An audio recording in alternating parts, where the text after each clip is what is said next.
Okay, as best I can tell, we're live now, and thank you for virtually attending the first in the Hi5 summer seminar series. Our first speaker today is Matias. He's an old friend and colleague from Clemson University's Virtual Environments group. He's studying under wonderful folks there, like Saab Babu and Larry Hodges, who just retired, by the way. If you're watching, or if you will watch in the future, Larry, congratulations. Uh, Matthias is he got his master's in, let me see, digital production arts, right? Yep, digital Yeah. production arts from Clemson University, and is currently a PhD candidate in human-centered computing. So, without further ado, I'm going to swap this over to Matthias. Okay. I can start sharing my screen, right? Yeah, go ahead and start sharing. All right. And don't forget your audio. Yes, sir. Share computer sound. All right.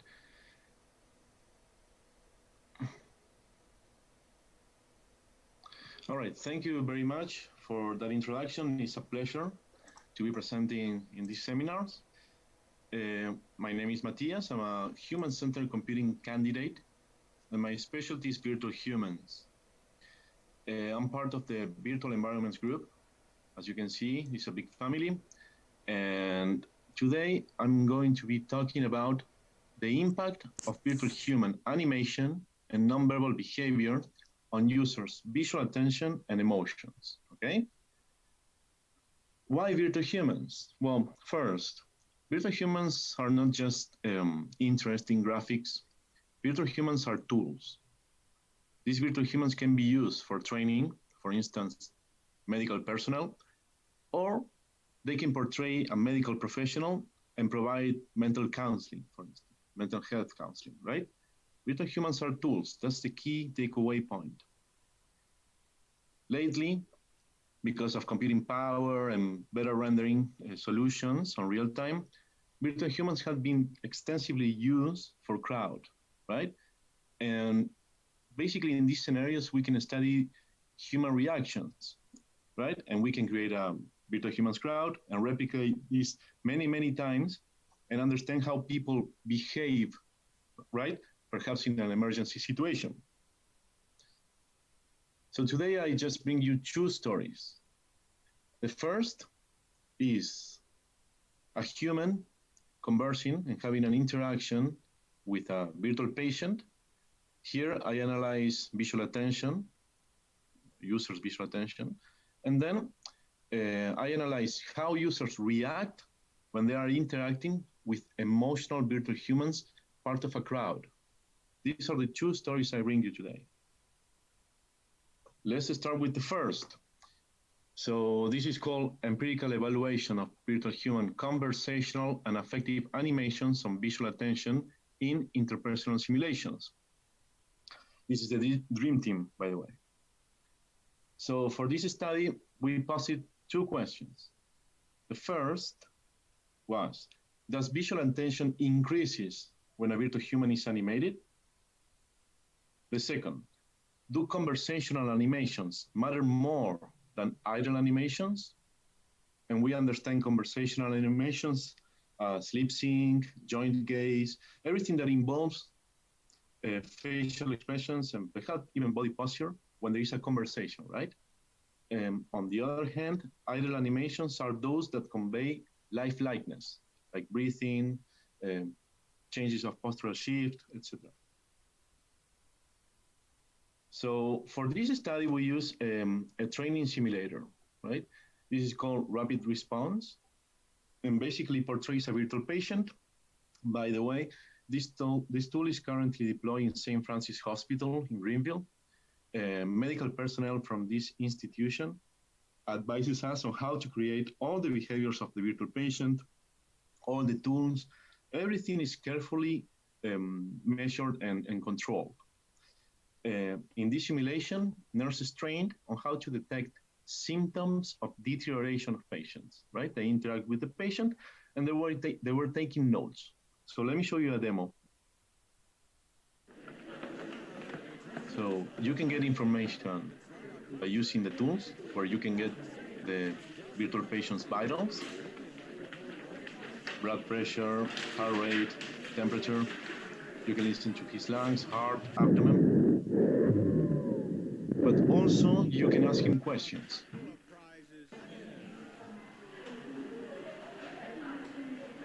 He came by for a few minutes. Yes, they made me get up to take a bath.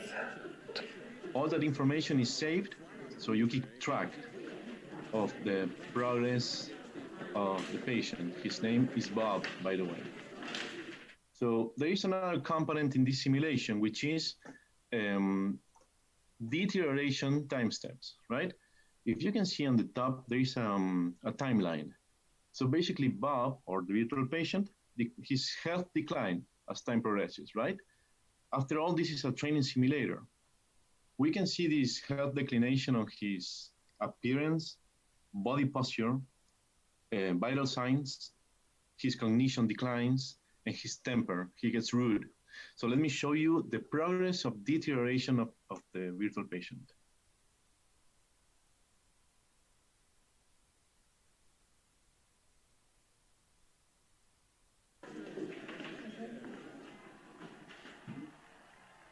My son will come sometime today. He came by for a few minutes. My chest hurts. These are predefined questionnaires. This is the second time? No, I haven't seen him yet.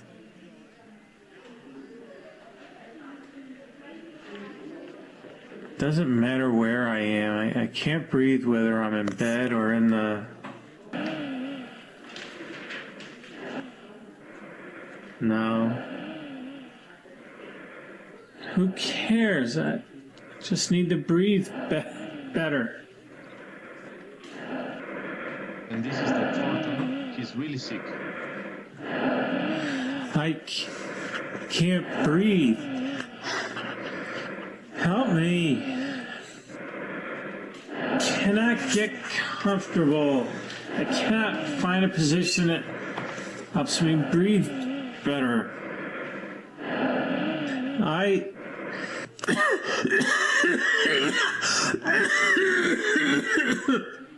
I don't know. So Bob gets really sick at the end. So experiment design. Remember, we were studying how visual attention varied according to the behaviors on animation conditions of the virtual patient. In this case, we have one was a no animation. In this condition, Bob, the virtual patient, only produced audio responses, and he was presenting a static pose. No animation whatsoever. We have a non-conversational condition in which Bob only produced audio responses, lifelike behaviors, breathing, coughing, random behaviors like head scratching, and facial expressions of pain. And finally, we have a conversational condition. Here, Bob was fully animated. When you ask a question, he engaged with you, producing conversational behaviors, right? And also produce lifelike behaviors. So let me show you the conditions. This is My son will come sometime today. My chest hurts. This is non-conversational. Yes, it's much worse than usual, and worse when I lay down, coughing up rusty colored stuff. He came by for a few minutes. Yes, my chest hurts every time I take a breath or cough. All right. So we have, for the study, 11 participants per condition. This was a mixed design. There was a between subjects and within subjects. And we have 3 conditions of animation and 4 time steps of the simulation, right? We collected visual attention. How? We implemented an eye tracker. And basically, this is a device, as you can see on the screen, that collects users' gaze over time. And obviously gaze is an objective measure, and we check intersections or areas of interest between the user and the simulation in four different areas of interest.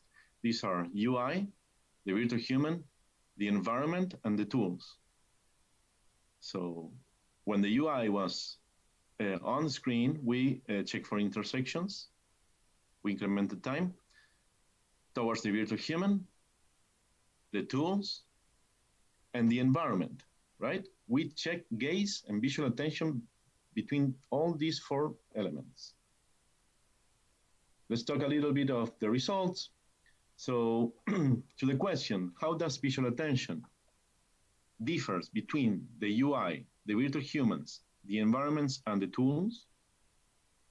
Well, this is an overview of gaze behavior. This is objective data. This is not a survey. This is their behavior, where they were looking. And obviously, it's quite different between the four different areas of interest.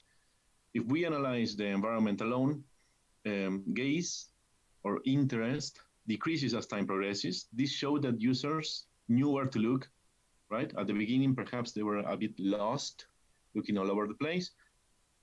When it comes to the tools, even though there are significant differences between the first time steps and the time step number 3 and 4 when Bob is getting sick, it's kind of steady, right? The differences are not that big. Here is one of the most interesting findings in this paper. Remember that there were 4 time steps in which Bob was getting sicker and sicker, and he achieved the maximum stressful and worst status in time step number 4, which is the highest score when it comes to the UI. In other words, users look at the UI more when Bob was really, really sick.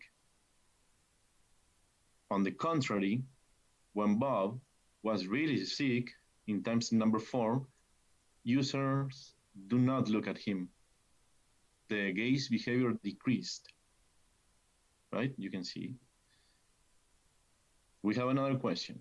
How is the user's visual attention towards the virtual human during conversation, right? When the GUI was opened, how was the user's behavior, the user's gaze behavior? This is an overview. We have the no animation, the non-conversational, and the conversational condition. So when it comes to the no animation, there wasn't any significant difference between the 4 time steps. In other words, users gaze at the virtual human in a very similar manner. It doesn't matter if Bob was getting sicker or not. They just look at him similarly. When it comes to the non-conversational, remember, this is when Bob is not engaging in conversation, but you can listen to his answers. The second time step was the highest. And the variance between the different time steps is really big, right? This is a really interesting effect. And when Bob engaged in conversation, the variance is not that big, and there is only one significant difference between time steps, which is in the second. There is a slight interest in looking at Bob, and then the interest decrease. So from this study, what are some of the conclusions we can take? Well, participants shift their visual attention from the virtual human towards the tasks. If you analyze that users switch the virtual human towards the UI, that means that they focus more on the tasks. Affective animations of the virtual human had an effect on the user's visual attention. And the no animation condition did not elicit significant differences, but elicit interesting amount of scores. One of the takeaway points from this study is that animation is important for if the virtual character will have any type of simulated dialogue with users. You should animate. So next study, basically me and a group of a team, we were interested in knowing how emotional behaviors of a crowd affected users' behaviors and emotions, right? And this basically was presented in IEEE VR 2020. This is a dream team, and it's titled The Effects of Interacting with a Crowd of Emotional Virtual Humans on Users' Affective and Nonverbal Behaviors. So what are some of the motivations? We have many, but virtual humans are really useful for studying human behavior. With computing power, we can create large amount of virtual humans that behaves to some extent realistically and use really complex artificial intelligence algorithms to behave. Therefore, we can use this for studying how humans react in emergency scenarios, for instance. Also, this can be replicable multiple times. Therefore, it's completely valid and useful.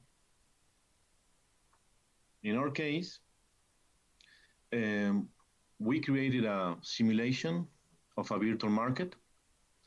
Basically, users needed to interact with virtual humans for getting objects on this market, and we have different conditions. One condition was positive, another was negative, we have a neutral, and then a mix of all of these. So here's the simulation description. In this contribution, we examined the impact on the user's behaviors during the interaction with a crowd of emotional virtual characters in an immersive virtual reality environment.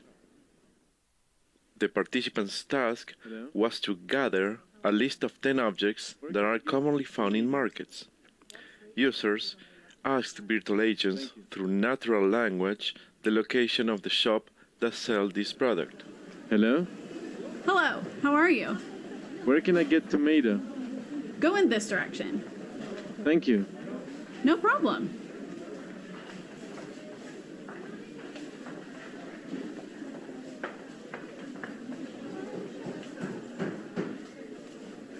Hello?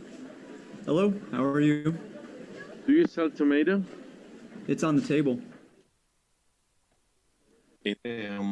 This crowd was composed of 53 pedestrians, and we have 19 shops with virtual humans or vendors, right? And the task was to collect 10 goods. For doing this, they needed to ask by conversation. So users have a conversation with virtual agents. When it comes to producing capabilities of users to converse with virtual agents, you need to provide some type of a structure in order to have some type of constraints, right? Users perhaps can diverge from the task if you don't do this. Therefore, we provided this type of GUI that was only available during conversational routines, not if you were walking around the virtual market, this was not available. So basically in this GUI, users could see the elements they needed to collect. We provided work queues. And as I said, it was available only during simulated dialogue. So let me show you.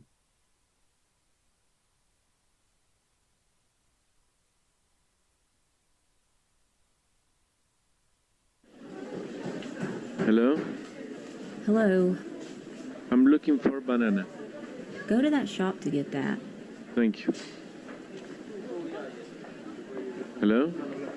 Hello. Do you sell banana? It's on the table. When it comes to the study, we have 60 participants. It was unbalanced when it comes to gender, but was balanced when it comes to population for each condition. We have 4 conditions of crowd. One was positive, negative, neutral, and a mix. So basically the positive condition, the virtual humans show positive behaviors. These were happy facial expressions or positive facial expressions, positive body language. These involved relaxed stance, they were energetic, they were using high amplitude in their limbs movement during conversation, they provided or they produced young gaze, and their voice was high speech and fast pace, energetic, right? When it comes to the negative condition, the virtual humans, they look sad or angry. Basically, their facial expression was negative. And their body language was low amplitude, low energy. They didn't look at you the whole time during conversation. This is called gaze aversion. And they were low energy, right? They were looking down, depressed. And their voice was kind of depressed, low pitch, low speed, monotone. The neutral, there wasn't any type of emotional content in their body language, in their gaze, or in their voices. And finally, a mixed condition was composed of all these conditions in a balanced number, right? So let me show you the conditions.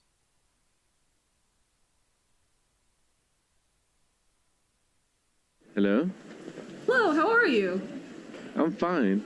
I This is need the positive. watermelon. Go there. Thank you. No problem. Bye.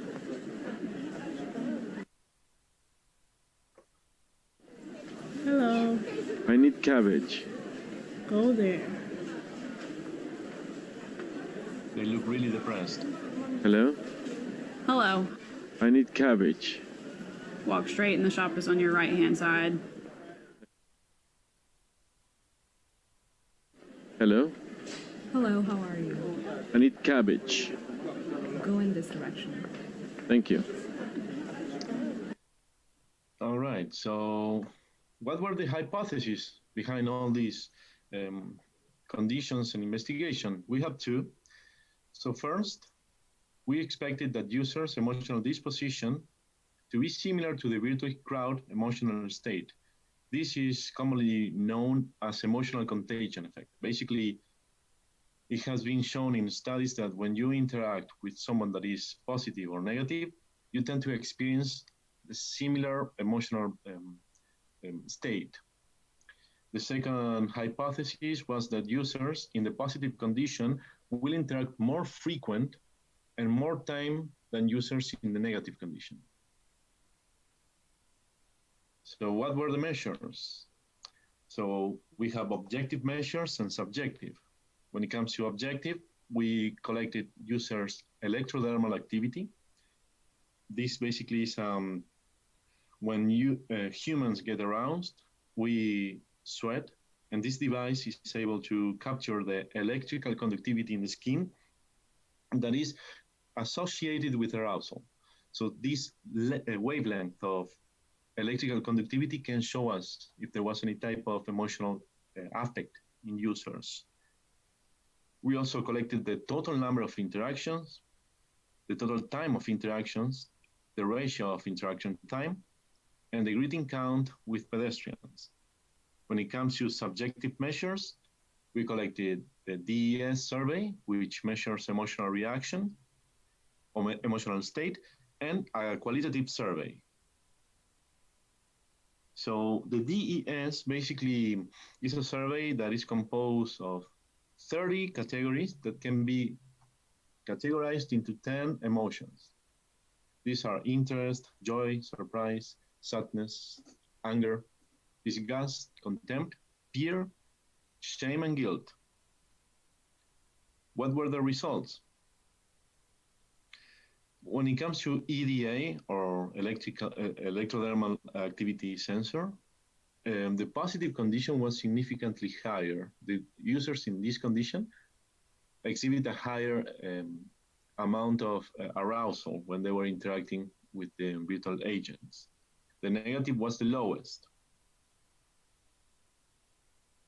When it comes to the number of interactions between the different conditions, users in the positive condition exhibit a higher score. They interacted an average of more times than the negative. The interaction time. In this case, users from the positive and neutral exhibit a higher interaction time than the negative. the mix is in between, which is kind of expected.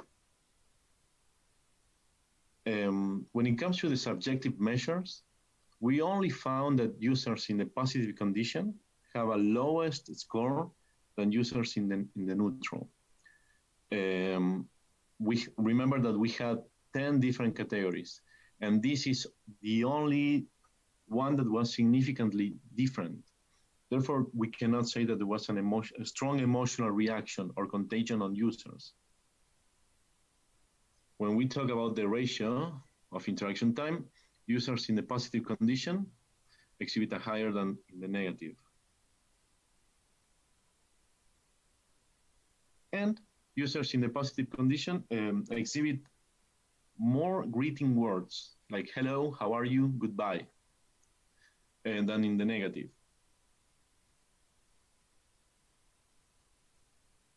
So what are the takeaway points from this study? Well, let's talk about the hypothesis first.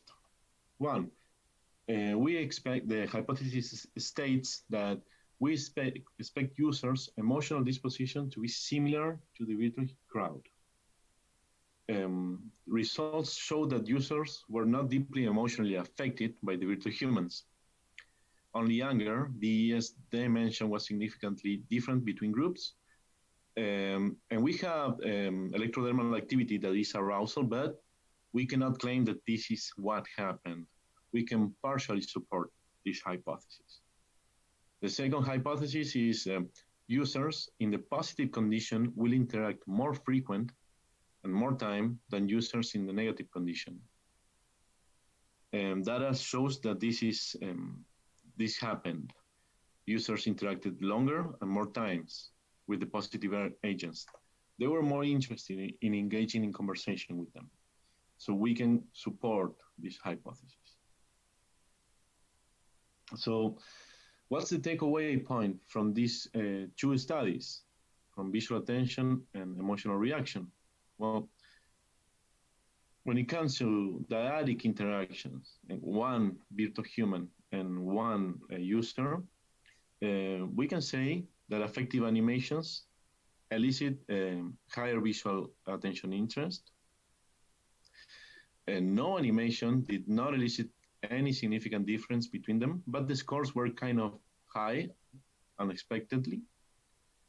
And that animation is important if the virtual character will have any type of dialogue with users. This is the takeaway point here. If you are preparing a virtual human that is supposed to be conversing with a user, animation should be included, even though it has some negative effects as well. But you should include animation if you are interested in users to look at him or her. When it comes to the effects of emotional virtual crowds on users, the takeaway point from this study was that the positive virtual humans attracted users to engage in dialogue, right? They were more interested in engaging in dialogue, elicited higher greeting speech, and positive virtual humans should be included if you want to have a simulation that fosters and is intended to have a high social dialogue interest scenario, right? On the contrary, if you have negative virtual humans, users are not going to be very interested in talking to them, and this could be used for the opposite, to diminishing social dialogue and interest.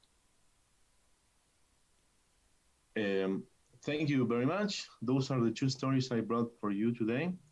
Thank you, Dr. Jones, for giving me this opportunity. I really enjoy having scientific conversations. And if you have any questions, I'll be happy to answer.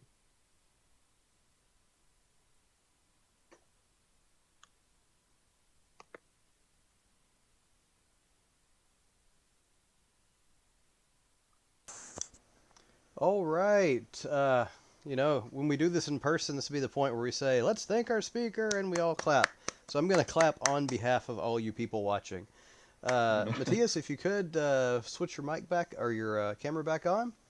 Okay, and yes, sir. Do we have any questions for our speaker? There's a small delay in between when we're talking and you guys are hearing us. So, in the meantime, I'm gonna get us started with a question. So, Matias, Yeah. was there have you considered looking at biometric sort of measurements in the emotional response to the virtual human crowds? Of course, there is always objective measures are really interesting because, as I said, they measure reactions objectively. But you need an expert. Yeah. For most of them, and at this point we didn't have one. But yeah, I'm always interested in adding this type of objective measurements, especially brain. I would like to have brain readings and understand what is happening in the user's brain. Maybe in the future. Awesome, awesome. Okay, so we have a question from Ray Laufer from the live stream chat. Did users report feeling more or less present in the virtual environment depending on the animations or interactions? We didn't find any significant differences between presence, and the scores were okay, but there wasn't any significant effect between presence between the different conditions. Yeah. Cool, cool. So another question: what's next? Okay, so I'm really interested in analyzing gaze. I'm working with Dr. Babu, my advisor, and Dr. Dukowski, and a team from Taiwan, Dr. Wang, a very talented person. And we are interested in analyzing users' gaze behavior in emergency situations, right? So we want to maximize the emotional content of the scenario. And we want to see how gaze changes in this type of settings, right? It hasn't been done, and that's our next immediate paper. Okay, awesome, awesome. And for those of you watching, Matias, are you defending this coming semester? Yes, sir. I'm defending sometime in October. So that's my deadline. Awesome, awesome. You're gonna be busy, huh? So I injected that little bit of information to let the audience know that Mr. Volonte is going to be on the market soon as a doctor. Okay. Yes. Thanks. Well, it doesn't look like we have any more questions from the audience. Feel free to share the link to this. Oh, actually, we do. A question about the emotional part with the responses. Is there a chance that you can get a blank response from a negative response or just be rebuffed totally? By the way, hi, Dr. Jones. Hi, Jacob. A blank emotional response, like a neutral or no response at all. That's what you mean, right? I assume so, yeah. Maybe you'll have low scores, right? So you will always have some type of data. There's no way, if you don't have data, that means that you are dead or you're a virtual humans. So you will definitely have data. Perhaps this data won't be strong and significantly different from the rest. And your data is going to be low, but you will have some type of emotional reaction, always. Cool. All right. Well, thank you all for attending. If you're interested in these kind of talks, we're going to be doing this every Friday from now until August 7th at 3 p.m. Central Time U.S. If you want to get notifications, please subscribe to our lab's YouTube channel. And otherwise, we will see you guys in cyberspace. Matias, thank you so much for joining us today and being our first speaker. Thank you. All right. Give everybody at Clemson my regards. Thanks, I will. Okay. Bye-bye, folks. Bye.